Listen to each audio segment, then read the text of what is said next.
जहाँ तक इसकी लीगैलिटी की बात है तो ऑब्वियस सी बात है, जहाँ 25 से लेकर के 40% तक अगर वो इंटरेस्ट ले रहे हैं तो ऐसा कोई भी लोन देने वाली संस्था लीगल हो ही नहीं सकती, क्योंकि आरबीआई जो रेगुलेट करता है बैंक्स को, एनबीएफसीज को, वो किसी भी तरीके से इतना हाई रेट ऑफ इंटरेस्ट पे किसी भी इंस्टीट्यूट को या बैंक को अलाउ नहीं करता है लेंडर को कि इस रेट पे वो दे।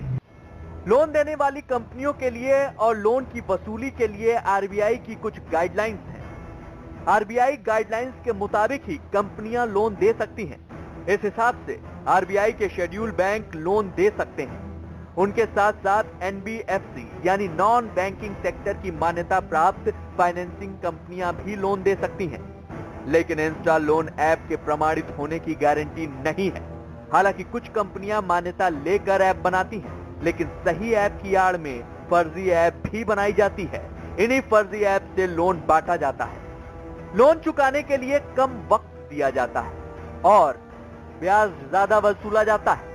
इसके बाद भुगतान में देर होने पर भी रिकवरी के लिए लोगों को धमकाते हैं, जबकि कर्जदार को धमकाना गैर कानूनी है।